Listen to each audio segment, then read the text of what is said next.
ऐसी वीडियो रोज देखने के लिए आप मेरे वीडियो को लाइक करें, इस पे कमेंट करें और अपने दोस्तों के साथ शेयर करें। और हाँ, अगर आप इस चैनल पे नए हैं तो इसे सब्सक्राइब करना ना भूलें। 5 साल बाद दिल्ली के एक बड़ी सी आलीशान स्कूल के बड़े प्लेग्राउंड में एक 11-12 साल की लड़की, जिसकी शक्ल कुछ हद तक अनिका से मिलती जुलती थी, वो जॉगिंग ट्रैक पर हाँफती हुई नजर आ रही थी। वो लड़की और कोई नहीं बल्कि रिया थी। थकान की वजह से रिया का चेहरा पूरी तरह से लाल पड़ चुका था। वो तेज सांसें ले रही थी और जॉगिंग ट्रैक पर अपने घुटनों पर हाथ रखकर लंबी लंबी सांसें खींचने की कोशिश कर रही थी। तभी रिया के कानों पर अलेक्जेंडर की भारी और तगड़ी आवाज पड़ी। अलेक्जेंडर रिया से कुछ ही कदम आगे खड़े होकर अपनी भारी और तगड़ी आवाज में रिया से कह रहा था, रिया, तुम बहुत जल्द लेजी हो गई हो। बस 2 ही चक्कर में तुम इतना हाफने लगी। सारा दिन मोबाइल पर गेम खेलती रहती हो। तुमने अपनी सेहत का भी कोई ख्याल नहीं रखा, मगर अब ऐसा बिल्कुल नहीं चलेगा। तुम्हें पढ़ाई लिखाई के साथ साथ अपनी फिजिकल फिटनेस पर भी ध्यान रखना होगा। जरा अपने भाई आर्यन की ओर देखो। स्कूल का सबसे इंटेलिजेंट लड़का है, हमारी ही उम्र का है, मगर उसे 9th ग्रेड में प्रमोट कर दिया गया है। वहाँ भी एग्जाम में वो हमेशा फर्स्ट आता है। एक तरफ वो है और एक तरफ तुम हो। जरा देखो अपनी तरफ, कैसी हालत बना रखी है तुमने अपने आप की। उस आर्यन को अगर मैं इस जॉगिंग ट्रैक पर 2 राउंड लगाने के लिए कहता हूँ तो वो 8 राउंड लगाता है, वो भी बिना थके और बिना रुके। और तुम्हें मैं समझा के थक गया हूँ, मगर तुम सुधरने का नाम ही नहीं लेती। रिया ने अपने दोनों हाथ बड़ी मुश्किल से अपने कमर पर रखकर तेज सांस लेते हुए अलेक्जेंडर की ओर देखकर कहा, तुम मुझे इतना टॉर्चर क्यों करते हो? यहाँ जॉगिंग ट्रैक पर 8 चक्कर लगाना और क्लास में फर्स्ट आना ही सब कुछ नहीं होता। दुनिया में और भी बाकी चीजें हैं सीखने के लिए। अलेक्जेंडर ने भी अपनी आवाज ऊंची करते हुए कहा, हाँ बताओ मुझे, और कौन सी चीज है? रिया के पास अलेक्जेंडर की बातों का कोई जवाब नहीं था। रिया सोच कर परेशान हो रही थी कि वो अलेक्जेंडर को क्या जवाब दे। मगर उसे जब अपना कॉन्फिडेंस कमजोर होता हुआ नजर आने लगा, तब अचानक ही रिया के चेहरे पर गुस्सा छा गया। रिया ने अपनी आवाज ऊंची करते हुए अलेक्जेंडर से कहा, अब बंद भी करो मेरे साथ ये करना। मैं तुम्हारे साथ कोई बहस नहीं करना चाहती और मैं अब आगे दौड़ भी नहीं लगाने वाली। रिया की ये बातें सुनते ही अलेक्जेंडर ने अपनी आंखें बड़ी करते हुए रिया की ओर देखा और कहा, तुम्हें मेरी बात माननी होगी। मैं तुम दोनों का बड़ा भाई हूँ और एक बड़ा भाई होने के नाते ये मेरा फर्ज बनता है कि तुम्हें सही दिशा दिखाऊं। अलेक्जेंडर पूरी स्कूल में 12 साल की उम्र का सबसे लंबा और तगड़ा बच्चा था। स्कूल के बाकी बच्चे भी अलेक्जेंडर से काफी डरा करते थे। रोहित और अनिका ने इस बात का खास ख्याल रखा था कि स्कूल में बाकी बच्चे अलेक्जेंडर, रिया और आर्यन की सही आइडेंटिटी जान न पाए। स्कूल के रजिस्टर में रिया का नाम रिया गुलेरिया लिखा गया था, जबकि आर्यन का नाम आर्यन मारवा। वहीं अलेक्जेंडर को किसी भी सरनेम की जरूरत नहीं लगी थी, सिर्फ उसे इसलिए अलेक्जेंडर कहकर पुकारा जाता था। अलेक्जेंडर ने जब फिर से रिया पर दौड़ लगाने का दबाव डाला, तब रिया काफी चिड़चिड़ी हो गई और रिया ने प्लेग्राउंड से एक पत्थर उठाकर सीधा अलेक्जेंडर की ओर फेंक दिया। हालांकि रिया ने बड़े ही संभल कर वो पत्थर अलेक्जेंडर की ओर फेंका था, मगर जैसे ही वो पत्थर अलेक्जेंडर के सर से टकराया, रिया के कानों पर एक जोरदार आवाज पड़ी, Riya, what kind of behaviour is this? Come to my office immediately. Riya ये देखकर हैरान हो गई कि स्कूल के प्रिंसिपल, जो उस वक्त स्कूल का राउंड लगा रहे थे, उन्होंने रिया को अलेक्जेंडर पर पत्थर फेंकते हुए देख लिया था। रिया ये भी जानती थी कि स्कूल के प्रिंसिपल रिया को खास पसंद नहीं करते थे।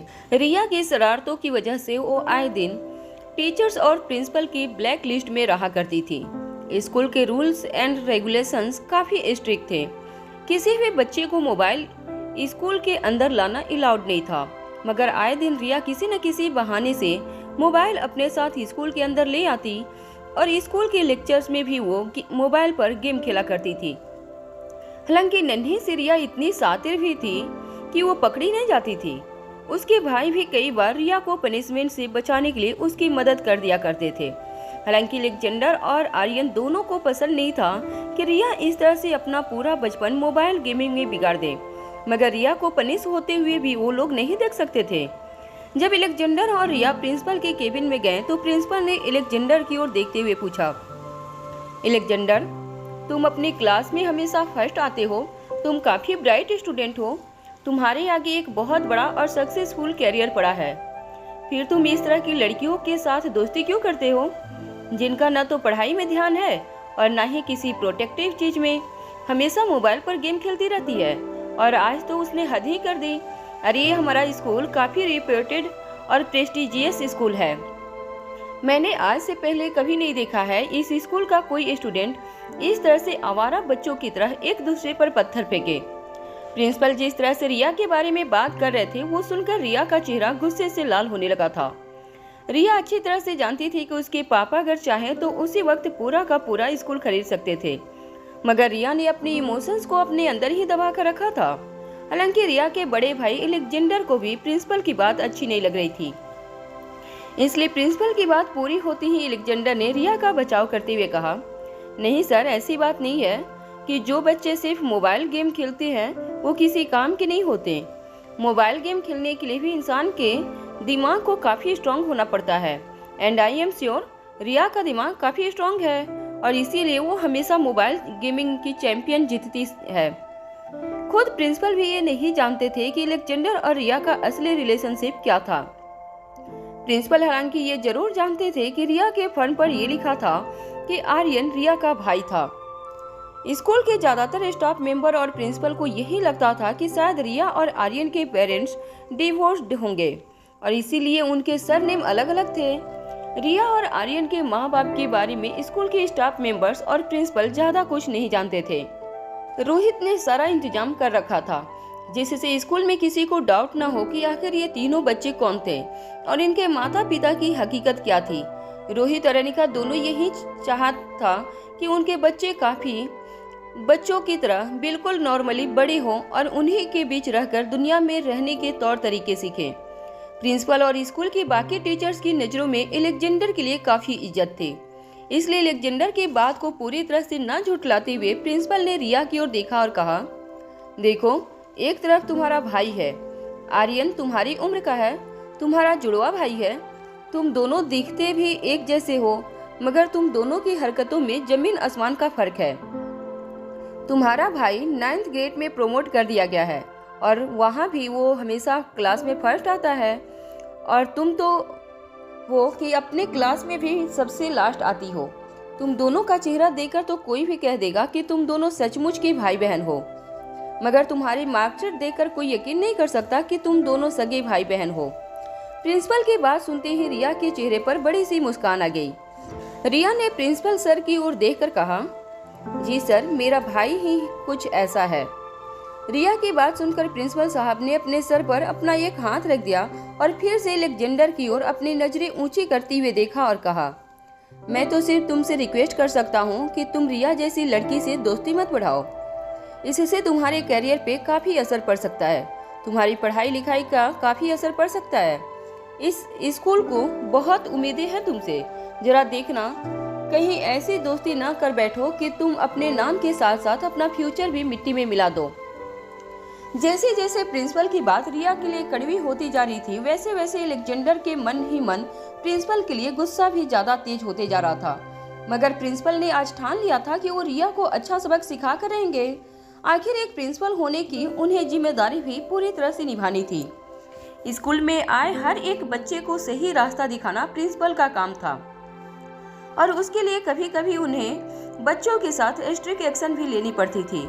प्रिंसिपल अचानक ही अपनी जगह से खड़े हुए और अपने टेबल के साइड में रखी हुई एक लंबी सी छड़ी अपने हाथ में पकड़ी और रिया की ओर आगे बढ़ाने लगे। प्रिंसिपल ने सोचा कि उनके ऐसा करते ही रिया उनकी छड़ी की मार से डर जाएगी और तुरंत प्रिंसिपल से माफी मांग लेगी, मगर रिया की आंखों में कहीं डर का नामो निशान नजर नहीं आ रहा था। प्रिंसिपल बड़ी ही गुस्से से रिया की ओर आगे बढ़ रहे थे, मगर रिया काफी रिलैक्स्ड होकर प्रिंसिपल की हर हरकत को बड़े ही आराम से देख रही थी। रिया का ये काफी कैजुअल एक्सप्रेशन देखकर प्रिंसिपल को भी काफी गुस्सा आ रहा था। उसे समझ नहीं आ रहा था कि छोटे से बच्चे इतनी बेखौफ कैसे हो सकती है। अक्सर प्रिंसिपल जब स्कूल में राउंड पर निकलते थे तो उनकी आंखों के डर से ही सारे बच्चे अपनी सारी शैतानियां बंद करके अपना सिर झुकाकर खड़े हो जाते थे। मगर रिया, जिसे प्रिंसिपल ने स्कूल में मारपीट करते हुए रंगे हाथों पकड़ा था, उसे प्रिंसिपल के कैबिन में खड़े होकर भी कोई डर नहीं लग रहा था। रिया की ऐसी हरकत को देखकर प्रिंसिपल ने अपनी आवाज ऊंची करते हुए रिया की ओर देखा और कहा, तुम जैसे बच्चे ही होते हैं जो बड़े होकर माँ बाप का नाम मिट्टी में मिला देते हैं। अगर इस उम्र में तुम इतनी बेशर्म हो तो बड़ी होकर क्या करोगी पता नहीं, मगर आज मैं तुम्हें अच्छा सबक सिखा कर रहूंगा। इस स्कूल के किसी भी बच्चे का फ्यूचर खराब होते हुए मैं अपनी आंखों से नहीं देख सकता। जैसे ही प्रिंसिपल ने रिया पर छड़ी उठाई, एलेक्जेंडर ने अपने कदम आगे ले लिए और रिया के सामने आकर खड़ा हो गया। एलेक्जेंडर को इस तरह देखकर प्रिंसिपल ने अपनी छड़ी अपने हाथों में ही रोक ली। एलेक्जेंडर की आंखों में काफी जुनून नजर आ रहा था। एलेक्जेंडर की आंखों का रंग धीरे धीरे लाल पड़ता जा रहा था। प्रिंसिपल को समझ नहीं आ रहा था कि इतने छोटे से बच्चे की आंखों में इतना गुस्सा और इतना जुनून किस तरह नजर आ सकता है। मगर नन्ही सी रिया ये बात अच्छी तरह से जानती थी कि क्रिस्टोफर के साथ पले बढ़े एलेक्जेंडर का स्वभाव भी काफी हद तक क्रिस्टोफर से मिलता जुलता था। भले ही वो क्रिस्टोफर की तरह मासूम लोगों पर अपनी ताकत नहीं आजमाता था, मगर किसी के ऊपर अगर कोई ताकत आजमाने की कोशिश करता है तो वो जरूर उसे बचाने के लिए खड़ा हो जाता है, खासकर तब जब उसकी छोटी बहन के साथ कोई ऐसा करने की कोशिश कर रहा हो। एलेक्जेंडर की आंखों में गुस्सा देकर प्रिंसिपल साहब ने अपनी छड़ी तो नीचे कर ली, मगर वो हैरानी से कुछ देर तक एलेक्जेंडर को देखते रहे। कुछ देर बाद अटकती हुई आवाज में प्रिंसिपल ने एलेक्जेंडर की ओर देखकर कहा, ये तुम क्या कर रहे थे? तुम अपने प्रिंसिपल पर हाथ उठाने वाले थे। तुम्हारी आंखों में मेरे लिए नफरत और जुनून देखकर मुझे एक पल के लिए ऐसा लगा जैसे तुम अभी मुझ पर जानलेवा अटैक कर दोगे। प्रिंसिपल की बात सुनने के बाद एलेक्जेंडर ने अपनी नजरें झुका ली और प्रिंसिपल से कहा, मैं आप पर अटैक नहीं करने वाला था, मगर आपको किसी पर अटैक करने से रोकने के लिए आगे बढ़ा था। एलेक्जेंडर के इस तरह की हाजिर जवाबी देखकर प्रिंसिपल ने अपनी आवाज ऊंची करते हुए एलेक्जेंडर और रिया से कहा, तुम दोनों कल अपने माँ बाप को यहाँ स्कूल में लेकर आना, मैं उनसे बात करना चाहता हूँ। रिया और एलेक्जेंडर को ये कहने के बाद प्रिंसिपल ने उन दोनों को केबिन से बाहर भेज दिया। जैसे ही बच्चे केबिन से बाहर गए, प्रिंसिपल ने पेरेंट्स कांटेक्ट लिस्ट में से सबसे पहले रिया की मां का कांटेक्ट नंबर अपने फोन से डायल कर दिया। अनिका ने जब प्रिंसिपल साहब का कॉल रिसीव किया तो प्रिंसिपल साहब ने अपनी आवाज ऊंची करते हुए अनिका से कहा, मिसेज गुलेरिया, मैं कल आपसे स्कूल में मिलना चाहता हूँ। आपकी बेटी रिया के बिहेवियर को लेकर मैं आपसे कुछ बात करना चाहता हूँ। जब कॉल डिस्कनेक्ट हुआ तो अनिका हैरान होकर अपने बगल में बैठे रोहित की ओर देखने लगी। इससे पहले कि अनिका रोहित से कुछ कहती कि तभी प्रिंसिपल का फोन नंबर रोहित के फोन पर फ्लैश होने लगा। जब रोहित ने प्रिंसिपल साहब का कॉल अटेंड किया तो प्रिंसिपल साहब की भारी आवाज रोहित के कानों में गूंजने लगी। प्रिंसिपल साहब ने रोहित से कहा, क्या मैं एलेक्जेंडर के पिता से बात कर रहा हूँ? रोहित ने जवाब देते हुए कहा, हाँ बिल्कुल, आप बात कर रहे हैं। प्रिंसिपल साहब ने रोहित से कहा, आपको कल स्कूल में मुझसे मिलने आना होगा। आपके बेटे एलेक्जेंडर के बिहेवियर के बारे में मुझे आपसे कुछ बात करनी है। ये कहते हुए प्रिंसिपल साहब ने रोहित का कॉल कट कर दिया। रोहित और अनिका दोनों ही हैरान होकर एक दूसरे को देखने लगे। उन्हें समझ में नहीं आ रहा था कि अचानक इतने दिनों बाद स्कूल में ऐसा क्या हंगामा खड़ा हुआ था कि प्रिंसिपल साहब ने रोहित और अनिका दोनों को मिलने के लिए बुलाया था। रोहित ने इस बात का खास ख्याल रखा था कि किसी को पता न चले कि एलेक्जेंडर रिया और आर्यन मारवा खानदान के बच्चे थे। बच्चों की सिक्योरिटी के लिए ऐसा करना बेहद जरूरी था और रोहित की प्लानिंग इतनी मजबूत थी कि अब तक कोई ये पहचान नहीं पाया था कि आर्यन, एलेक्जेंडर और रिया की असलियत क्या थी। इससे पहले भी रिया ने स्कूल में कई बार शरारत की थी, मगर हर बार टीचर या प्रिंसिपल रिया को डांट लगाकर उसके बाद माफ कर देते थे। एलेक्जेंडर की आज तक कभी कोई कंप्लेन नहीं आई थी। अनिका और रोहित दोनों अच्छी तरह से जानते थे कि एलेक्जेंडर स्कूल में काफी तेज लड़का माना जाता था और स्कूल में एलेक्जेंडर की काफी रिस्पेक्ट भी थी। टीचर और प्रिंसिपल खुद एलेक्जेंडर की काफी तारीफ किया करते थे, मगर उन दोनों को ये नहीं पता था कि अचानक आज ऐसा क्या हुआ था कि एलेक्जेंडर की शिकायत करने के लिए प्रिंसिपल साहब ने कॉल लगाकर एलेक्जेंडर के पापा को मिलने बुलाया था। अनिका हैरान होकर रोहित की ओर देखने लगी। अनिका ने रोहित से पूछा, ऐसा क्या हुआ होगा स्कूल में कि अचानक रिया और एलेक्जेंडर दोनों के माँ बाप को मिलने बुलाया है। कुछ देर बाद मन ही मन कुछ सोचने के बाद रोहित ने अनिका की ओर देखकर कहा, अब माँ बाप को बुलाया है तो हमें जाना ही पड़ेगा, चाहे तुम्हें रिया की माँ बनकर और मुझे एलेक्जेंडर का पापा बनकर जाना पड़े, मगर जरूर चलकर देख लेते हैं कि आखिर हुआ क्या है। रोहित के लिए बच्चों की सिक्योरिटी सबसे ज्यादा इम्पोर्टेंट थी। चाहे रोहित अपनी मीटिंग्स में कितना भी बिजी हो, वो हर आधे घंटे में अपने आदमियों से कहकर बच्चों पर एक नजर रख लेता था। और ये भी कोई कहने की बात नहीं थी कि स्कूल के आसपास रोहित ने काफी सिक्योरिटी तैनात कर रखी थी। हालांकि रोहित और अनिका की जिंदगी के लगभग सारे दुश्मन एक के बाद एक उनकी जिंदगी से गायब हो चुके थे, मगर फिर भी रोहित मारवा किसी तरह का रिस्क नहीं लेना चाहता था, खासकर तब जब सवाल बच्चों का हो। अपनी तरह से इंडिपेंडेंट लाइफ जीने के लिए रिया और एलेक्जेंडर ने बोर्डिंग स्कूल में जाने का डिसीजन लिया था। सबसे पहले ये बात रिया ने कही थी। हालांकि अनिका ने उस वक्त रिया के बोर्डिंग स्कूल में एडमिशन की बात को बिल्कुल सपोर्ट नहीं किया था, मगर अनिका अच्छी तरह से जानती थी कि आखिरकार रिया अपने डैडी से अपनी बात मनवा कर ही रहेगी, और ऐसा ही हुआ। रिया की जिद के सामने रोहित ने घुटने टेक दिए और अच्छे से अच्छी बोर्डिंग स्कूल में रिया का एडमिशन करवा दिया। हालांकि अनिका को उस वक्त ये बात बिल्कुल पसंद नहीं आई थी, मगर जब एलेक्जेंडर ने कहा कि वो भी रिया के साथ बोर्डिंग स्कूल में ही पढ़ाई करेगा, तब अनिका समझ गई थी कि एलेक्जेंडर ने ऐसा डिसीजन सिर्फ इसलिए लिया था ताकि वो रिया पर नजर रख सके। रिया ने बोर्डिंग स्कूल जाने का डिसीजन सिर्फ इसलिए लिया था क्योंकि वो जानती थी कि अगर वो घर पर रही और हमेशा अनिका और अपने दोनों भाइयों की नज़रों के नीचे कैद रही तो वो लोग उसे गेम खेलने से दूर रखेंगे। मगर अगर वो बोर्डिंग स्कूल ज्वाइन कर लेती है तो वहाँ के हॉस्टल में वो बड़ी ही आसानी से बिना किसी रोक टोक के अपने मोबाइल गेम्स खेल पाएगी। एलेक्जेंडर और आर्यन के बीच में सारी बातें काफ़ी क्लियर थी। आर्यन बड़े होकर मारवा ग्रुप ऑफ इंडस्ट्रीज का हेड बनने वाला था, जिसकी सारी कैपेबिलिटीज आर्यन ने छोटी सी उम्र में दिखाना शुरू कर दिया था। आर्यन पढ़ाई लिखाई में काफी तेज था। अब आर्यन की शक्तियों को लोगों से छुपाना जरूरी नहीं था, क्योंकि रोहित ने सबके सामने ये ऐलान भी कर दिया था कि आने वाले भविष्य में आर्यन ही मारवा ग्रुप ऑफ इंडस्ट्रीज का प्रेसिडेंट बनेगा, और इस बात का सबूत आर्यन को अभी से अपनी काबिलियत के जरिए लोगों को देना था। वहाँ एलेक्जेंडर भी आर्यन से पीछे बिल्कुल नहीं था। एलेक्जेंडर को V16 पाउडर का आखिरी डोज भी दे दिया गया था, जिससे उसकी दिमागी शक्ति पहले से 100 गुना ज्यादा बढ़ गई थी। बड़े होकर एलेक्जेंडर को इंपीरियल ग्रुप का प्रेसिडेंट बनना था। एलेक्जेंडर पढ़ाई लिखाई में काफी तेज था, खासकर साइंस में। क्रिस्टोफर के साथ हुई परवरिश के कारण कभी कभी एलेक्जेंडर का गुस्सा काफी तेज हो जाता था, मगर अनिका जानती थी कि बोर्डिंग स्कूल में अपने ही जैसे बाकी बच्चों के साथ रहने के बाद एलेक्जेंडर भी धीरे धीरे अपनी रिस्पॉन्सिबिलिटी और अपनी बाउंड्रीज समझने लगेगा। आखिर एलेक्जेंडर के कंधों पर सबसे बड़ी जिम्मेदारी थी कि उसकी बहन को मोबाइल गेमिंग की दुनिया से बाहर निकालना। रोहित और अनिका को तीनों बच्चों की परवरिश अलग अलग तरीके से करनी थी, जिसमें वो काफी हद तक कामयाबी भी हो चुके थे। अगले दिन सुबह सुबह अनिका और रोहित दोनों रिया और एलेक्जेंडर के स्कूल पहुंचे।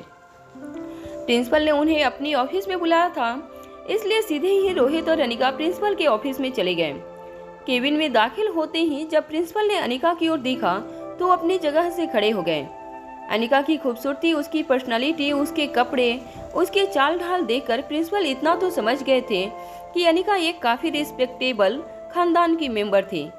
अनिका की आंखों में काफी नींद नजर आ रही थी, जिसे देखकर प्रिंसिपल ने उन्हें बैठने का इशारा किया। प्रिंसिपल अच्छी तरह से जानते थे कि आजकल के माँ बाप सुबह सुबह इतनी जल्दी उठने के आदी नहीं रहते थे। जब प्रिंसिपल की नजर अनिका के बगल में खड़े रोहित पर पड़ी तो और भी ज्यादा चौंक गए। रोहित बड़ी ही स्टाइलिश अंदाज में अपनी जेब में हाथ डालकर प्रिंसिपल के सामने खड़ा था। रोहित के सूट बूट को देखकर प्रिंसिपल समझ गए थे कि रोहित का बैंक बैलेंस क्या होगा। रोहित को देखते हुए प्रिंसिपल ने अनिका के बगल में रखी हुई चेयर की ओर इशारा करते हुए कहा, प्लीज सर, आप भी बैठिए। अनिका के साथ साथ रोहित भी प्रिंसिपल के ठीक सामने रखी चेयर पर बैठ गए। रोहित और अनिका दोनों ही हैरानी से प्रिंसिपल साहब की ओर देख रहे थे। वो जानना चाहते थे कि आखिर उनके बच्चों ने क्या किया था। तभी प्रिंसिपल ने रोहित और अनिका के लिए अपने पियोन के पास कॉफी मंगवाते हुए रोहित और अनिका की ओर देखकर कहा, देखिए, मैं आप दोनों के बच्चों से रिलेटेड बात करने के लिए आपसे मिलना चाहता था। प्रिंसिपल को समझ नहीं आ रहा था कि वो अपनी बात कैसे शुरू करें। प्रिंसिपल इतना जानते थे कि स्कूल में जितने भी बच्चे एडमिशन लेते थे वो काफ़ी पैसे वाले खानदान से हुआ करते थे। आखिर उस स्कूल की फीस स्ट्रक्चर भी कुछ इस तरह से थी कि बड़े बड़े ऊंचे ऊंचे खानदान के बच्चे ही वहां पर एडमिशन अफोर्ड कर सकते थे। और रोहित और अनिका की पर्सनालिटी देखकर प्रिंसिपल साहब समझ गए थे कि दोनों काफ़ी ऊंचे खानदान से ताल्लुक रखते थे। अपने चेहरे से चश्मे उतारते हुए प्रिंसिपल साहब ने अपनी आंखें मसली और फिर से चश्मा चढ़ाते हुए रोहित और अनिका से कहने लगे, देखिए, आप तो जानते ही हैं कि स्कूल में उच्च खानदान के बच्चे ही पढ़ाई करने आते हैं। इतनी ज़्यादा फीस हम चार्ज सिर्फ इसलिए करते हैं ताकि आप लोग मेंटली बिल्कुल फ्री हो जाओ, अपने बच्चों को लेकर, अपने बच्चों के भविष्य को लेकर। और हम भी यही चाहते हैं कि हम अपने स्कूल में आए बच्चों को अच्छी से अच्छी शिक्षा दें, उन्हें एजुकेशन दें और उन्हें ज़िंदगी जीने की सही राह दिखाएं। आखिर माँ बाप और गुरुजनों का यही काम होता है कि वो बच्चों को कुछ इस तरह से तैयार करें कि वो आने वाले दिनों में देश की मजबूत नींव बनाकर देश को आगे ले जाने में देश की और समाज की मदद करें। मगर हाँ, ऐसा करने में भी कुछ किस्से ऐसे हो जाते हैं कि हमें इस तरह से पेरेंट्स को बुलाकर उनके साथ बात करना जरूरी हो जाता है। कुछ शरारतें ऐसी होती हैं जिन्हें हंसकर भुला दिया जाता है, मगर कुछ शरारतें ऐसी होती हैं जिन्हें अगर वक्त आने पर सजा न दी जाए तो वो शरारतें आगे चलकर गुनाह में बदल सकती है। प्रिंसिपल साहब की इतनी बड़ी बड़ी बातें सुनकर रोहित और अनिका को टेंशन हो रहा था। प्रिंसिपल साहब ने अनिका की ओर देखकर कहा, आप जरूर रिया की माँ होंगी। प्रिंसिपल साहब ने यह अंदाजा इसलिए भी लगा लिया था क्योंकि रिया की शक्ल काफी हद तक अनिका से मिलती जुलती थी। और फिर रोहित को देखकर कहा, ये अगर रिया जी की माँ है तो फिर आप जरूर अलेक्जेंडर की पापा होंगे। प्रिंसिपल साहब की बात पूरी होते ही रोहित ने कहा, हाँ, आपने बिल्कुल ठीक समझा, मैं अलेक्जेंडर का पापा हूँ, मगर मैं अच्छी तरह से जानता हूँ कि शरारत जरूर अलेक्जेंडर ने ही की होगी। इसमें रिया की कोई गलती नहीं हो सकती। रोहित के मुंह से ये बात सुनकर प्रिंसिपल साहब चौंक गए। तभी अनिका ने रोहित की बात को पूरी तरह से नकारते हुए प्रिंसिपल की ओर देखकर कहा, नहीं नहीं, मुझे यकीन है कि शरारत जरूर मेरी बेटी रिया ने ही की होगी। अलेक्जेंडर ने कुछ नहीं किया होगा। मैं अपनी बेटी को अच्छी तरह से जानती हूँ। अनिका की ये बात सुनकर भी प्रिंसिपल साहब को एक जबरदस्त झटका लगा। उन्हें समझ में नहीं आ रहा था कि आखिर बच्चों के पेरेंट्स अपने ही बच्चों के खिलाफ क्यों बोल रहे थे। अलेक्जेंडर के पिता अलेक्जेंडर के खिलाफ बोल रहे थे और रिया की माँ रिया के खिलाफ बोल रही थी। इस तरह का क्रॉस कनेक्शन प्रिंसिपल साहब ने अपने पूरे करियर में कभी नहीं देखा था। अक्सर माँ बाप अपने अपने बच्चों की गलतियाँ छुपाकर सारी की सारी गलती दूसरे के बच्चों पर डाल देते थे, मगर ये अजीब माँ बाप थे जो दूसरे के बच्चों की गलती पर पर्दा डालकर अपने ही बच्चों की गलती दिखा रहे थे। अनिका अच्छी तरह से जानती थी कि अपनी बेटी के प्यार का मारा रोहित कभी भी एक्सेप्ट नहीं करेगा कि हर शरारत की शुरुआत रिया ही करती थी। हर बार रिया को प्रोटेक्ट करने वाला रोहित का बर्ताव अनिका को इस बार बिल्कुल पसंद नहीं आ रहा था। अनिका ने अपनी आवाज धीमी करते हुए रोहित के कानों में कहा, हर बार रिया ही सही हो ये जरूरी नहीं। हो सकता है कि रिया ने ही शरारत की हो, अलेक्जेंडर ने कुछ न कुछ किया हो। अनिका का गुस्सा देखकर रोहित ने भी अपनी आवाज धीमी कर ली और अनिका से कहा, हाँ, ऐसा भी हो सकता है, मगर मैं जानता हूँ कि रिया छोटी मोटी शरारत कर सकती है, मगर इतनी बड़ी शरारत नहीं कर सकती कि प्रिंसिपल साहब हमें यहाँ पर इस तरह उनकी ऑफिस में उन्हें बुलाने के लिए बुलाए। प्रिंसिपल साहब को समझ नहीं आ रहा था कि अचानक ही उनके सामने बैठे दो अलग अलग बच्चों के पेरेंट्स आपस में क्यों बातें करने लगे थे। तभी अचानक उन दोनों की बात के बीच में अपना गला खराशते हुए प्रिंसिपल साहब ने कहा, देखिए मैडम, रिया पढ़ाई में कुछ ज्यादा तेज नहीं है। ये बात सुनते ही रोहित ने प्रिंसिपल साहब के डेस्क पर अपना हाथ जोर से रखते हुए कहा, किसने कहा रिया पढ़ाई में अच्छी नहीं है? रोहित का ये रिएक्शन देखकर प्रिंसिपल को अपनी जिंदगी का सबसे बड़ा आघात लगा था। उन्हें समझ नहीं आ रहा था कि अलेक्जेंडर के पापा रिया के बारे में इतने सेंसिटिव क्यों थे। अटकती हुई आवाज में प्रिंसिपल ने रोहित की ओर देखकर कहा, देखिए, मैं अलेक्जेंडर की शरारत के बारे में बाद में बात करूंगा। वो पढ़ाई में तो अच्छा है, लेकिन कभी कभी बड़ा अजीब बिहेव करता है। ये बात सुनते ही अनिका ने प्रिंसिपल की डेस्क पर अपना हाथ पटकते हुए कहा, अजीब से आपका क्या मतलब है? वो एक छोटा सा बच्चा है, अजीब कैसे कह सकते हैं आप उसे? प्रिंसिपल इस बार अनिका की बात सुनकर पूरी तरह से कंफ्यूज हो गए थे। उन्हें समझ नहीं आ रहा था कि उन्होंने सही बच्चे के सही पेरेंट्स को समझा था या नहीं। जहां तक उन्हें याद था, उन्होंने रिया की मां और अलेक्जेंडर के पापा को बुलाया था। फिर ये कैसे हो सकता था कि अलेक्जेंडर के बारे में कुछ बुरा बोलने पर अनिका भड़क रही थी और रिया के बारे में कंप्लेन करने पर अलेक्जेंडर के पापा रोहित भड़क रहे थे। ये सारा क्रॉस कनेक्शन क्यों हो रहा था, ये प्रिंसिपल साहब की समझ से बाहर था। तभी अनिका ने प्रिंसिपल साहब से पूछा, अच्छा हुआ क्या है वो तो बताइए। तभी प्रिंसिपल साहब ने एक ऐसी बात कही जिसे सुनकर रोहित और अनिका के होश उड़ गए। प्रिंसिपल साहब के चेहरे को देखकर रोहित और अनिका समझ गए थे कि वो जो कुछ भी कहना चाहते थे वो बात शुरू करने में उन्हें काफी हिचक महसूस हो रही थी।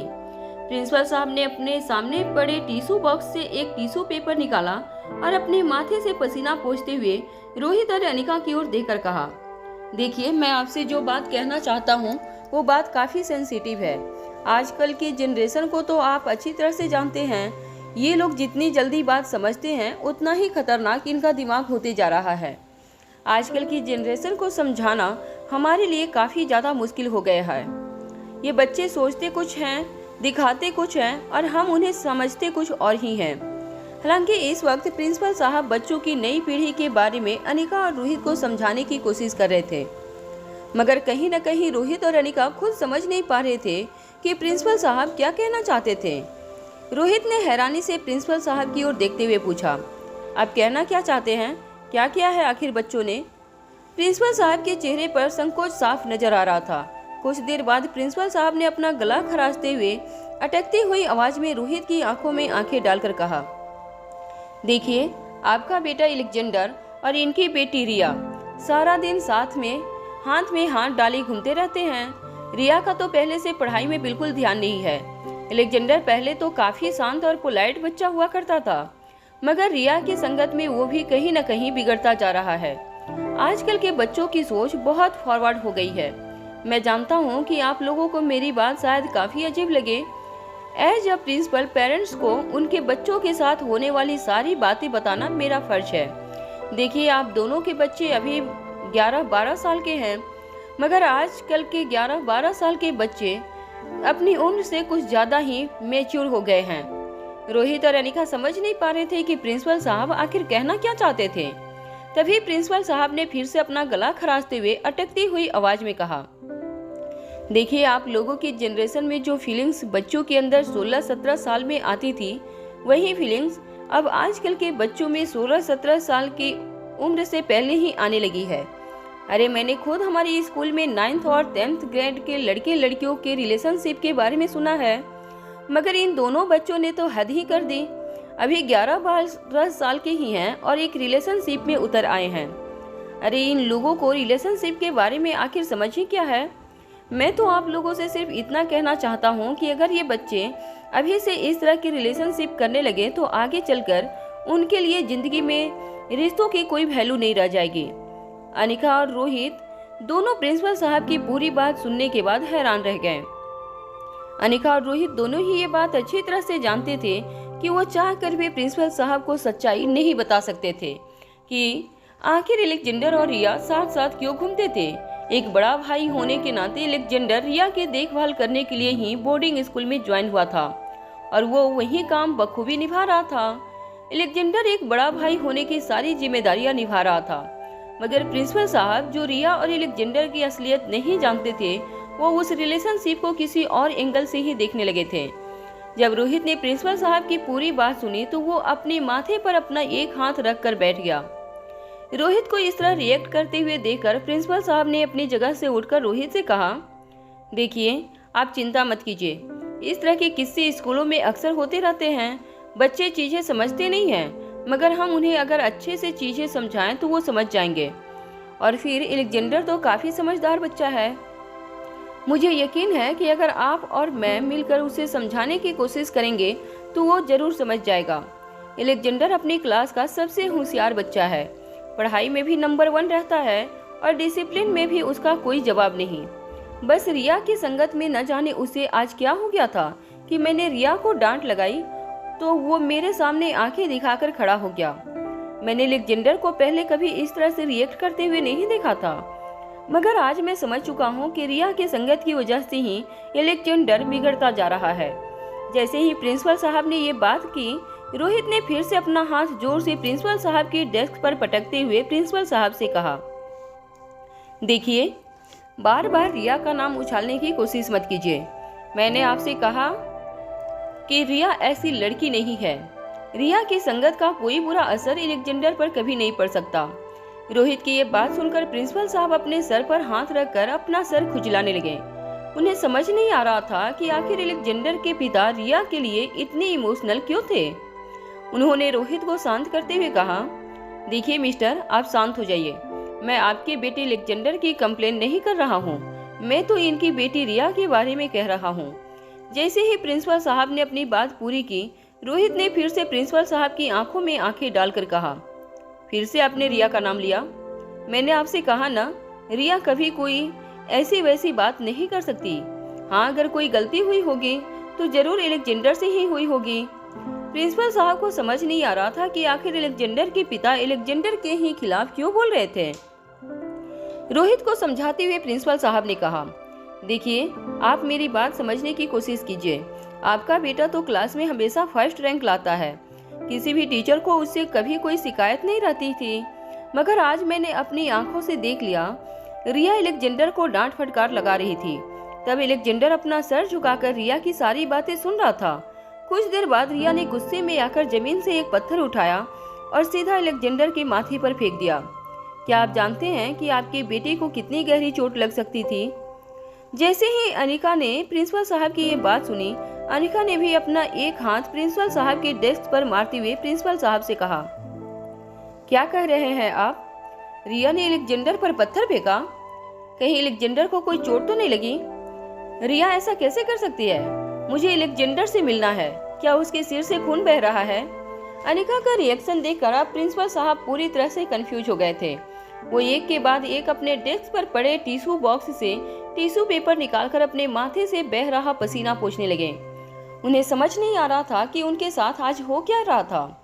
प्रिंसिपल साहब को अपनी पूरी जिंदगी में इतना कंफ्यूजन कभी महसूस नहीं हुआ था। वो बार बार अपने पेपर्स में ये चेक कर रहे थे कि उन्होंने सही पेरेंट्स को बुलाया था या नहीं। कहीं गलती से वो अलेक्जेंडर की माँ को रिया की माँ तो नहीं समझ बैठे थे और रिया के पापा को अलेक्जेंडर के पापा तो नहीं समझ बैठे थे। मगर रिकॉर्ड के मुताबिक उनके सामने बैठी औरत ही रिया की माँ थी और उनके सामने बैठा आदमी ही अलेक्जेंडर का बाप था।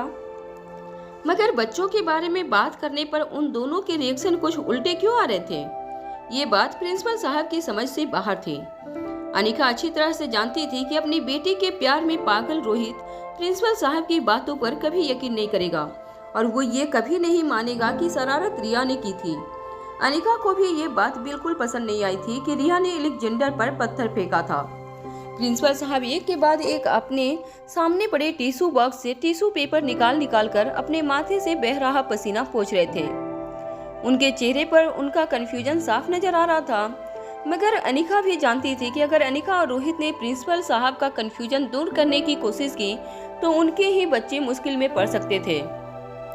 आखिर रोहित ने सारी की सारी प्लानिंग सिर्फ इसलिए की थी ताकि बच्चों की सिक्योरिटी पर किसी भी तरह का खतरा न हो।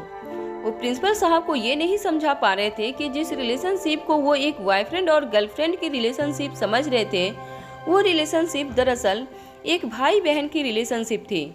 एक भाई अपना फर्ज निभाते हुए अपनी बहन की देखभाल कर रहा था और इसलिए वो लोग हर बार साथ में घूमते हुए नजर आते थे। अनिका ये भी अच्छी तरह से जानती थी कि अलेक्जेंडर स्कूल में आया ही इसलिए था ताकि वो रिया की शरारतों पर नजर रख सके और रिया की दिन भर की गेमिंग की आदत से उसे बचाकर पढ़ाई लिखाई और फिजिकल फिटनेस पर उसका ध्यान खींच सके। अपने माथे से पसीना पोंछने के बाद प्रिंसिपल साहब ने फिर से अनिका और रोहित की ओर देखकर कहा, देखिए, हमारे स्कूल में काफ़ी रिप्यूटेड खानदान के बच्चे आते हैं, पढ़ाई करते हैं। कई बच्चे इस स्कूल से निकलकर देश का नाम रोशन करने के लिए विदेशों में बड़ी बड़ी कंपनियों में सीईओ और सीएफओ की पोजीशन पर पहुंच चुके हैं। किसी ने साइंस के फील्ड में अपना नाम किया है तो किसी ने कॉमर्स की फील्ड में। और आप जैसे ऊंचे ऊंचे खानदान के लोग अपने बच्चों को हमारे भरोसे सिर्फ इसलिए छोड़ते हैं ताकि हम उन्हें भी बेहतरीन से बेहतरीन एजुकेशन दे सके और उनमें बेहतरीन से बेहतरीन संस्कारें दे सके। मगर मुझे बड़े अफसोस के साथ कहना पड़ रहा है कि आपसे कि रिया हमारे आपे से बिल्कुल बाहर चली गई है। क्लास में भी हमेशा लास्ट आती है, लेक्चर में देर से पहुंचना, टीचर जिस वक्त पीरियड पे पढ़ा रही हो उस वक्त मोबाइल पर गेम खेलना, ये सब बातें उसके लिए काफ़ी आम हो चुकी है। उसे किसी टीचर का डर ही नहीं है, न डिसिप्लिन की चिंता है, और तो और अब तो वो लेजेंडर को भी बिल्कुल अपनी तरह ही बना रही है।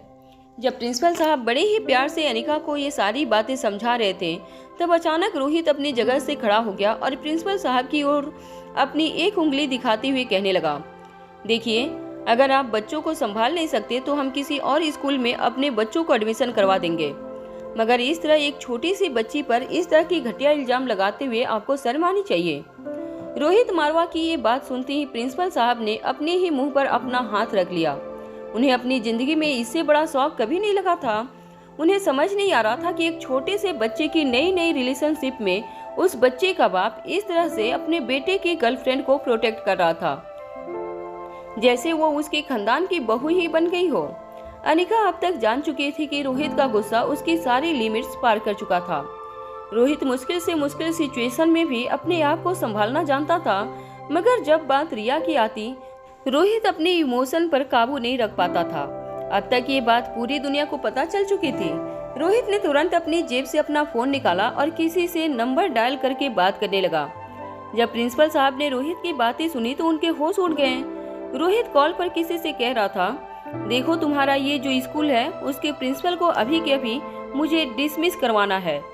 प्रिंसिपल साहब अच्छी तरह से जानते थे कि स्कूल में जितने भी बच्चे पढ़ने आते थे उन सबके माँ बाप काफ़ी स्ट्रॉन्ग फाइनेंशियल बैकग्राउंड से हुआ करते थे।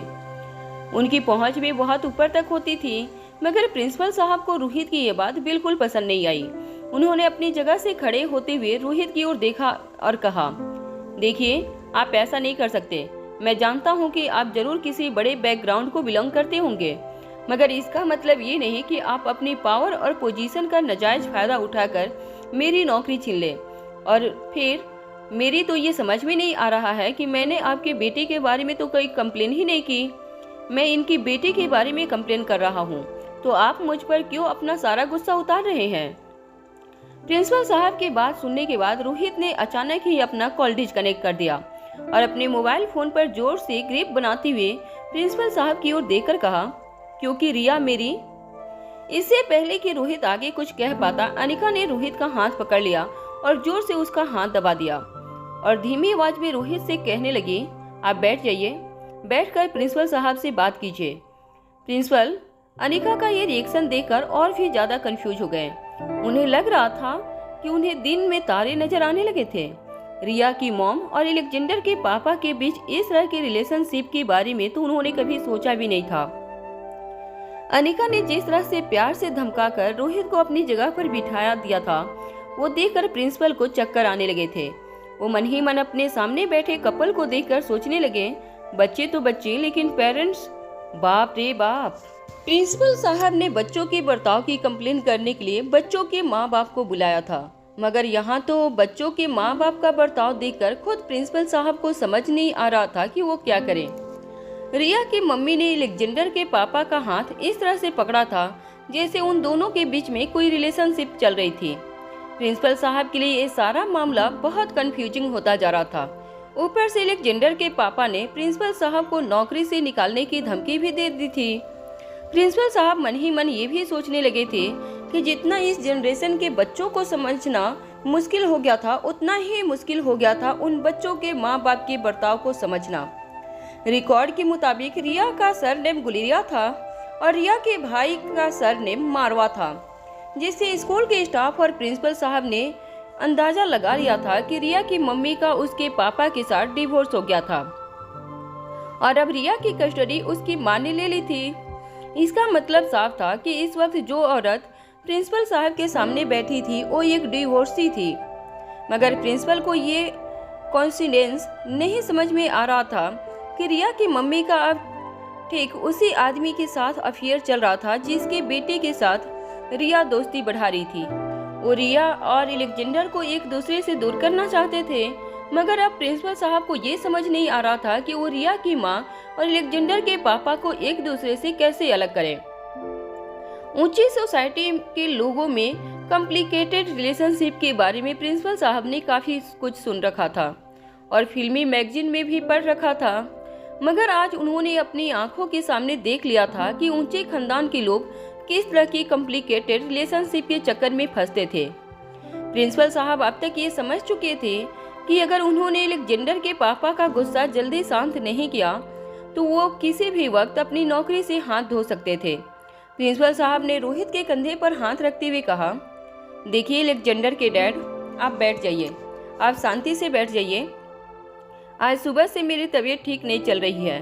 मुझे अभी अभी ऐसा महसूस होने लगा है कि मेरा ब्लड प्रेशर काफ़ी बढ़ गया है। अगर इसी तरह से मुझे एक के बाद एक सदमे लगते गए तो हो सकता है कि मुझे हार्ट अटैक भी आ जाए। जैसे ही प्रिंसिपल साहब ने रोहित से ये बात कही, रोहित ने प्रिंसिपल की डेस्क पर पड़ा हुआ पानी का जग अपने हाथों में लिया और एक गिलास में पानी भरते हुए प्रिंसिपल साहब को पानी ऑफर करते हुए कहा, आप पानी पी लीजिए और रिलैक्स होकर बैठ जाइए। प्रिंसिपल साहब ने ठीक वही किया जो रोहित ने उनसे कहा। जब प्रिंसिपल साहब अपनी चेयर पर जाकर बैठ गए तब रोहित ने उन्हें समझाते हुए कहा, देखिए आपने रिया की शिकायत करने के लिए हमें यहाँ बुलाया है। मुझे उससे कोई प्रॉब्लम नहीं है। आपने कहा कि रिया पढ़ाई लिखाई में पीछे रहती है, उससे भी मुझे कोई प्रॉब्लम नहीं है, मगर आप ये कैसे कह सकते हैं कि रिया किसी का फ्यूचर खराब कर सकती है। रिया की संगत की वजह से किसी और पर उसका बुरा असर पड़ सकता है। बेशक मेरी बेटी पढ़ने लिखने में ज़्यादा इंटरेस्ट नहीं लेती है, मगर इसका मतलब ये नहीं कि वो कोई बेवकूफ़ है। वो भी काफ़ी इंटेलिजेंट है। हाँ, उसने पढ़ाई में ज़्यादा इंटरेस्ट नहीं है, मगर इसका मतलब ये नहीं कि उसका IQ बाकी बच्चों के IQ से कम है। रोहित की पूरी बात सुनने के बाद प्रिंसिपल साहब ने इशारे से रोहित को अपनी जगह पर बिठाते हुए कहा, देखिए ऐसी बात नहीं है। मैंने आपकी बेटी के बारे में ऐसा कुछ नहीं कहा जिससे आप इतने अफेंड हो गए। ये बात कहने के बाद प्रिंसिपल साहब खुद ही अपनी बात पर दंग रह गए। अभी अभी उनके सामने बैठे अलेक्जेंडर के पापा ने ये कहा था कि रिया उनकी बेटी थी, जबकि रिया की माँ उनकी आंखों के सामने खड़ी थी। प्रिंसिपल साहब ने एक बार जोर से अपना माथा हिलाया और फिर से अपने चश्मे सीधे करते हुए रोहित की ओर देखकर पूछा, माफ कीजिएगा, मैंने आपकी बात ठीक तरह से सुनी नहीं। अभी आपने क्या कहा कि रिया आपकी बेटी है? रोहित ने अपना एक हाथ प्रिंसिपल की डेस्क पर रखते हुए कहा, हाँ, रिया मेरी बेटी है और उसे अफेंड करने का किसी को कोई अधिकार नहीं है, आपको भी नहीं। और आपने रिया के साथ जो बदतमीजी की है उसके लिए मैं आपको जरूर सजा देकर रहूंगा। अनिका जान चुकी थी कि रिया के प्यार में पागल उसके पापा रिया के खिलाफ एक शब्द भी बर्दाश्त नहीं कर सकते थे। अनिका ये भी जान चुकी थी कि प्रिंसिपल साहब ये नौकरी पक्का जाने वाली थी। वहाँ रोहित की बातें सुनकर प्रिंसिपल ने अपने दोनों हाथ अपने माथे पर रख लिए। उन्हें समझ नहीं आ रहा था कि उन्होंने अभी अभी जो कुछ भी सुना था वो सच था या उनका कोई वहम था। उनके सामने बैठी औरत रिया की माँ थी, जो अलेक्जेंडर के पिता के साथ अफेयर में थी और अलेक्जेंडर के पिता रिया को अपनी बेटी बता रहे थे। रिया के स्कूल रिकॉर्ड में साफ साफ लिखा था कि रिया का सगा भाई आर्यन मारवा था। अगर रिया अलेक्जेंडर के पापा की बेटी थी और आर्यन और रिया जुड़वा थे, इसका मतलब ये हुआ कि आर्यन भी अलेक्जेंडर के पापा का बेटा था, मगर अलेक्जेंडर रिया का भाई नहीं था। स्कूल रिकॉर्ड के मुताबिक ये सारी बातें काफ़ी कंफ्यूजिंग हो गई थी। रोहित का गुस्सा सातवें आसमान पर जा चुका था। रोहित ने फिर से कॉल लगाकर अपने आदमियों से कुछ कहा और फिर रोहित ने अपना फ़ोन प्रिंसिपल साहब के हाथ में थमा दिया। प्रिंसिपल ने जब फ़ोन को अपने कानों से लगाया तो वो धीरे धीरे अपनी जगह से खड़े होते गए। प्रिंसिपल साहब का तबादला कर दिया गया था। वो अपनी चहेती नौकरी से हाथ धो बैठे थे। हालांकि उन्हें नौकरी से निकाला नहीं गया था और रोहित के ही कहने पर उन्हें अपनी बेटी के बारे में इस तरह की बातें करने के लिए छोटी सी सजा दी गई थी। रोहित ने खास तौर पर स्कूल के ट्रस्टी से शिकायत करते हुए ये कहा कि रिया के इंसल्ट करने के जुर्म में स्कूल के ट्रस्टी प्रिंसिपल को हमेशा हमेशा के लिए नौकरी से निकाल दे। मगर ट्रस्टी की रिक्वेस्ट पर रोहित ने तबादले का समझौता कर लिया था। प्रिंसिपल साहब भी अब तक जान चुके थे कि उनके सामने जो आदमी खड़ा था वो कोई मामूली बिजनेसमैन नहीं था, बल्कि ट्रस्टी को अपनी जेब में लेकर घूमने वाला इंसान था। अब रोहित के साथ ज्यादा बहस करने का या आर्गुमेंट करने का कोई मतलब नहीं था। फोन रोहित के हाथ में थमाते हुए अटकती हुई आवाज में फटी हुई आंखों से प्रिंसिपल साहब ने रोहित और अनिका की ओर देखकर पूछा, क्या मैं सिर्फ इतना जान सकता हूँ कि आप दोनों के बीच में रिलेशन क्या है?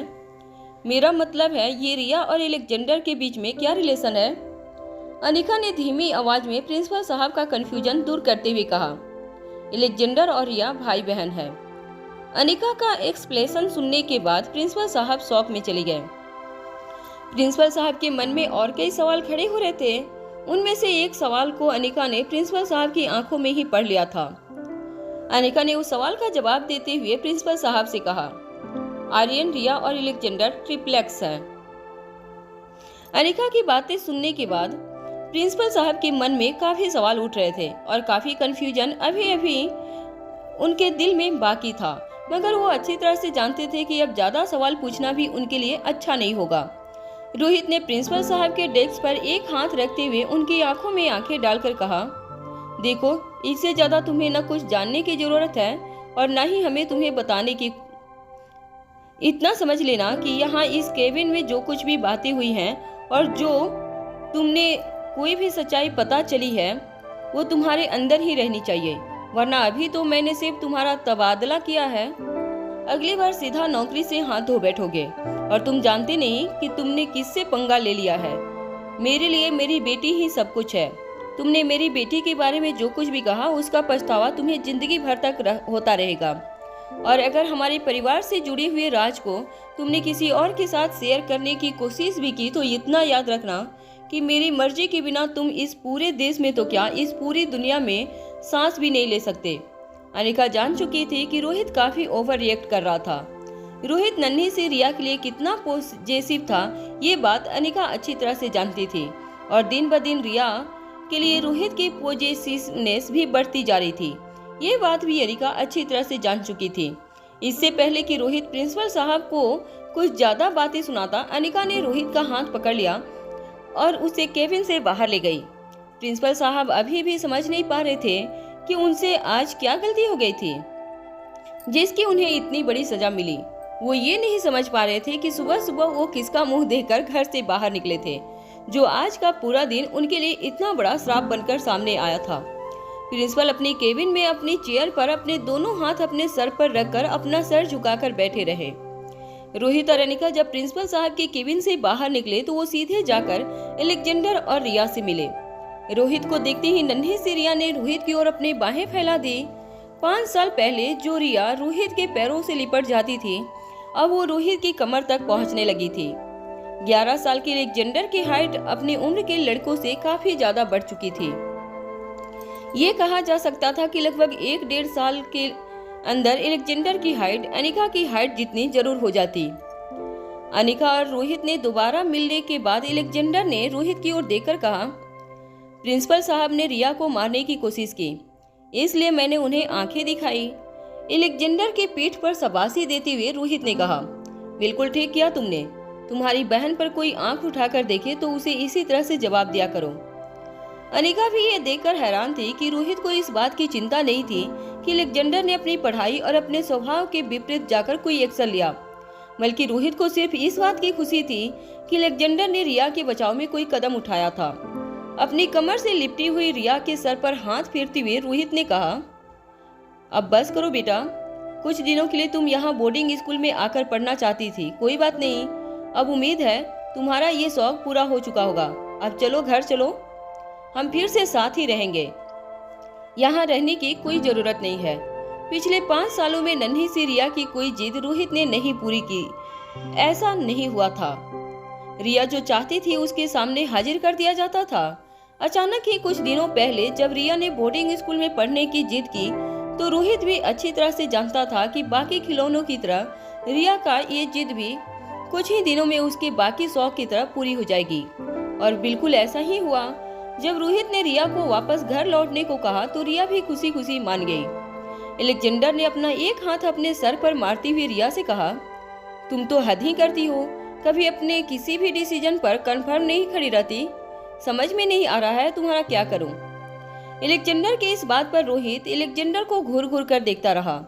जब रोहित अपने पूरे परिवार को फिर से कार में बिठाकर मारवा हाउस की तरफ ले जा रहा था, तब अचानक ही अनिका की नजर स्कूल गेट के बाहर खड़े एक आदमी पर पड़ी। अनिका उस आदमी को देखकर चौंक गई।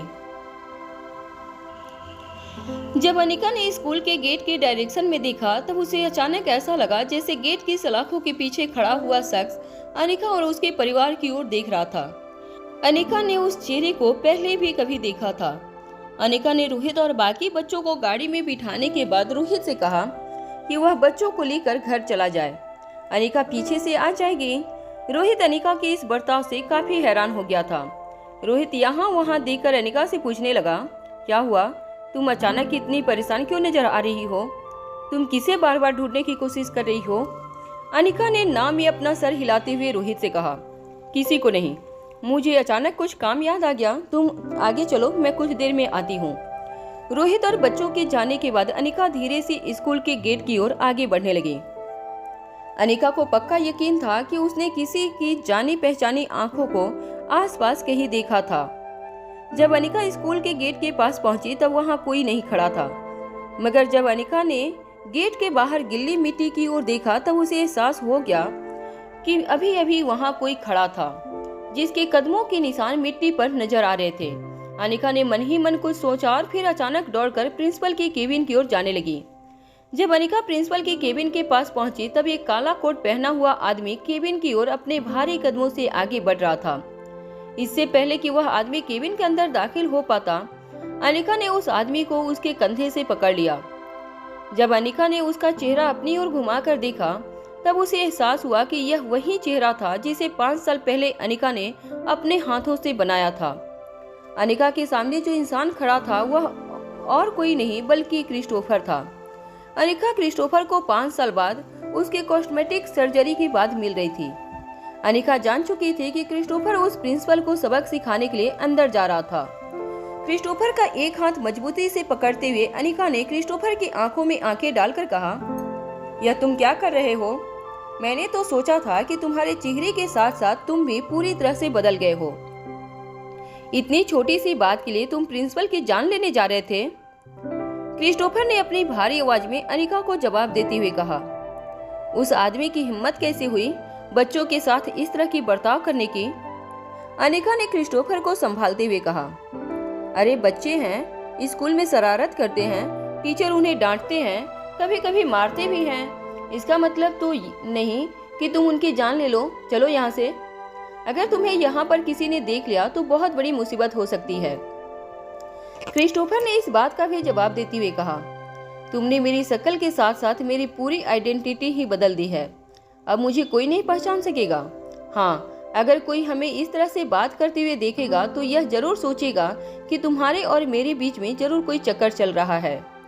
क्रिस्टोफर की बात को पूरी तरह से इग्नोर करते हुए अनिका ने क्रिस्टोफर का हाथ पकड़ लिया और उसे स्कूल से बाहर ले गई। स्कूल के बगल में ही बने एक कॉफी शॉप में क्रिस्टोफर को ले जाने के बाद अनिका ने क्रिस्टोफर से पूछा, तुम यहाँ क्या कर रहे हो और तुम इतने साल कहाँ थे? क्या कर रहे थे तुम? क्रिस्टोफर ने अपने चेहरे से काला चश्मा उतारकर कॉफी टेबल पर रख दिया और मुस्कुराते हुए अनिका को देखने लगा। कुछ देर खामोश रहने के बाद क्रिस्टोफर ने अनिका से कहा, मैंने कुछ बच्चों को किडनैप करके उन्हें अपना बंदी बना लिया है और उन्हें एक अंधेरे से कमरे में कैद कर लिया है। अनिका और रोहित ने भी अपने आदमियों के जरिए क्रिस्टोफर की हर चाल पर नजर रखी थी। क्रिस्टोफर जो कह रहा था उसमें आधा सच था और आधा झूठ। यह बात अनिका पहले से जानती थी कि दरअसल क्रिस्टोफर ने कई अनाथ और बेघर बच्चों को गोद ले लिया था और उन्हें अपने साथ रखकर उनकी देखभाल करता था। भले ही क्रिस्टोफर पूरी तरह से इमोशनल नहीं था, मगर वह अनाथ और बेसहारा बच्चों को दर बदर भटकते हुए नहीं देख सकता था। क्रिस्टोफर ने अपना पूरा बचपन एक अंधेरे कमरे में गुजारा था। कहने के लिए क्रिस्टोफर किंग का बेटा था, उसके पास सब कुछ था, मगर सब कुछ होते हुए भी उसके नसीब में कुछ नहीं था। क्रिस्टोफर अलेक्जेंडर से प्यार करता था, मगर वक्त ने और हालातों ने अलेक्जेंडर को भी क्रिस्टोफर से दूर कर दिया था। अब अनाथ और बेसहारा बच्चों का सहारा बनकर क्रिस्टोफर कहीं न कहीं अपने पापों का प्रायश्चित करना चाहता था।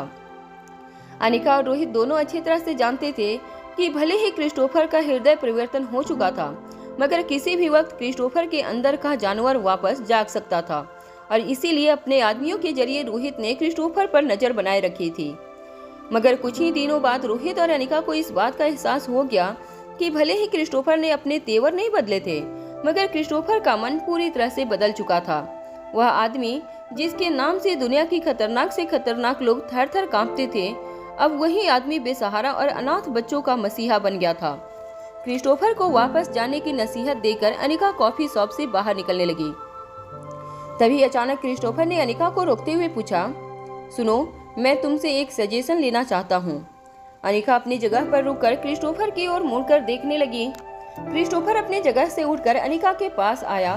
क्रिस्टोफर ने अपने चेहरे पर अपने सनग्लासेस लगा लिए और अपने दोनों हाथ अपनी जेब में डालकर दबी हुई आवाज में उसने अनिका से कहा, मेरे शेल्टर में एक बच्चा है जिसकी कहानी अजीब है। बाकी बच्चे उसे काफी चिढ़ाया करते हैं, लोग उससे दोस्ती नहीं करना चाहते।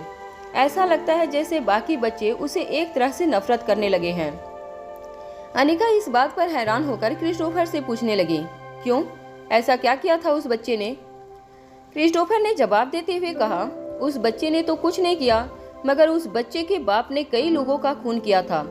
वह बच्चा एक मर्डरर का बेटा है। उसी की वजह से बाकी के बच्चे उससे दूर ही रहा करते हैं और उसे कहते हैं कि एक दिन वह भी उसके बाप की तरह ही हो जाएगा और इंसानियत का दुश्मन बन जाएगा, और ऐसे बच्चे से दूर रहना ही अच्छा होता है। मेरी समझ में नहीं आ रहा है कि मैं उस बच्चे की परवरिश कैसे करूं। क्रिस्टोफर की बात सुनकर अनिका भी कुछ देर तक मन ही मन कुछ सोचती रही। क्रिस्टोफर बेसब्री से अनिका के जवाब का इंतजार कर रहा था। अनिका ने कुछ देर तक सोचने के बाद क्रिस्टोफर की आंखों में आंखें डालकर कहा, तुम कुछ नहीं कर सकते। जो भी करना है वह उस बच्चे को ही करना होगा। उसे लोगों से लड़ने के लिए हिम्मत की जरूरत है, नफरत की नहीं। किसी का पैदा होना किसी के बस में नहीं होता, मगर मरते वक्त उस इंसान को कैसा होना चाहिए वह सिर्फ वह खुद ही तय कर सकता है। उस बच्चे के बाप ने जो किया है वह बदला नहीं जा सकता, मगर वह बच्चा आने वाली जिंदगी में क्या कर सकता है वह तो उसे खुद ही तय करना होगा। माँ बाप की गलतियों की सजा बच्चों को ना मिले, यह बात समाज को भी ध्यान में रखनी होगी। अगर समाज को बदलना है तो समाज को भी अपना नजरिया बदलना होगा। अनिका की यह बात क्रिस्टोफर के दिल में एक गहरी जगह कर चुकी थी। क्रिस्टोफर के एक्सप्रेशन से यह साफ पता चलता था कि वह अनिका की बात से कितना प्रभावित हुआ था। क्रिस्टोफर को यह सलाह देने के बाद वो वहां से चली गई। क्रिस्टोफर कुछ देर तक जाती हुई अनिका को देखता रहा और फिर गुमनामी के अंधेरे में गायब हो गया। जब अनिका मारवा हाउस वापस पहुंची तो काफी देर हो चुकी थी। एलेक्जेंडर अपने बेडरूम में सो चुका था। अनिका जब अपने बेडरूम में लौटी तो अनिका को रोहित कहीं नजर नहीं आ रहा था। तभी अनिका ने देखा कि बेडरूम की बालकनी की लाइट जल रही थी।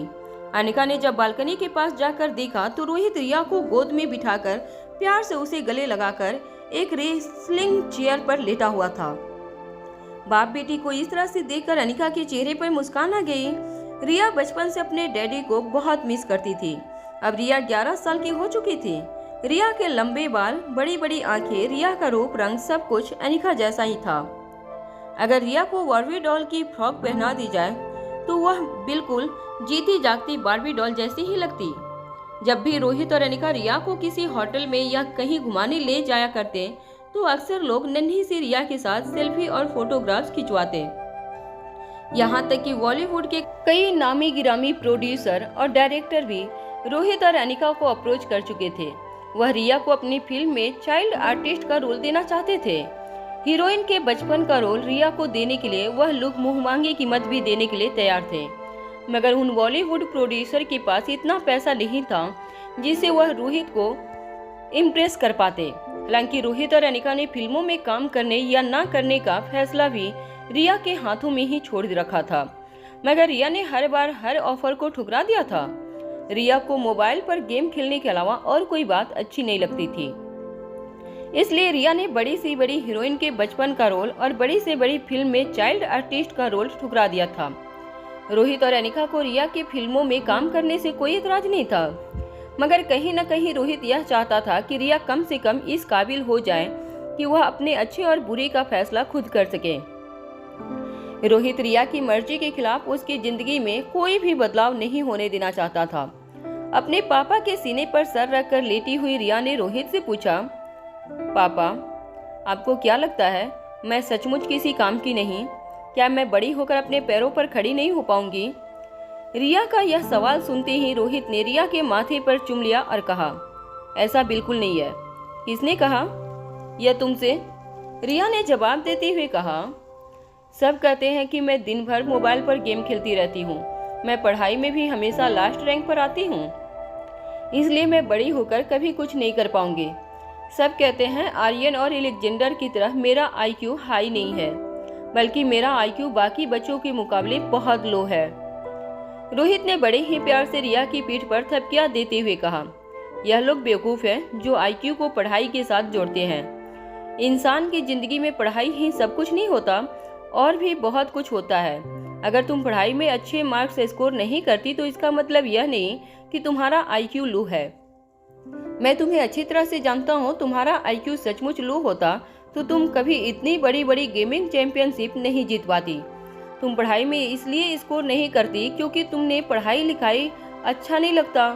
इसका मतलब यह नहीं कि तुम बाकी बच्चों के मुकाबले कम इंटेलिजेंट हो। कुछ देर तक रिया को पीठ पर प्यारे से थपकियां देने के बाद रोहित ने बिल्कुल दबी हुई और धीमी आवाज में रिया से पूछा, क्या मैं तुमसे एक बात पूछ सकता हूँ? बेटा, तुम्हें पढ़ाई करना अच्छा क्यों नहीं लगता? इस बात का तुरंत जवाब देते हुए रिया ने कहा, पता नहीं डैड, मगर मुझे समझ में नहीं आता कि लोग इतना पढ़ाई क्यों करते हैं। मुझे सिर्फ गेम खेलना अच्छा लगता है। मुझे इसके अलावा किसी भी चीज में कोई इंटरेस्ट ही नहीं हुआ है। मैंने जब अपने दोस्तों से पूछा कि वह लोग दिन रात मेहनत करके पढ़ाई क्यों करते हैं, तब मेरे सारे दोस्तों ने अलग अलग जवाब दिए। किसी ने कहा कि वह बड़ा होकर डॉक्टर बनना चाहता है, तो किसी ने कहा वह इंजीनियर बनना चाहता है, तो किसी ने कहा वह बिजनेस करना चाहता है। सारे दोस्तों के जवाब अलग अलग थे, मगर उन सारे जवाब में एक चीज कॉमन थी। मैं इन सारी चीजों में से कुछ भी नहीं करना चाहती थी। मैं जानती हूँ कि बड़ी दादी भी मेरी इस सोच से नफरत करती हैं। उनके लिए जो आर्यन ही सब कुछ है। वह भी कई बार मुझसे कह चुकी हैं कि मैं भी मम्मा की तरह आलसी हूँ, मगर डैड, मैं आलसी नहीं हूँ। आप अगर मुझसे यह कहेंगे कि मुझे 24 घंटे तक लगातार गेम खेलनी है तो मैं खेल सकती हूँ और मैं हर बार चैंपियनशिप जीत सकती हूँ, मगर पता नहीं क्यों यही फीलिंग मेरे मन में पढ़ाई के लिए बिल्कुल नहीं है। क्या मैं जिंदगी में कभी कामयाब नहीं हो पाऊंगी? रोहित नन्ही से रिया की यह बात को सुनकर हैरान रह गया। रिया बेसब्री से रोहित के जवाब का इंतजार कर रही थी।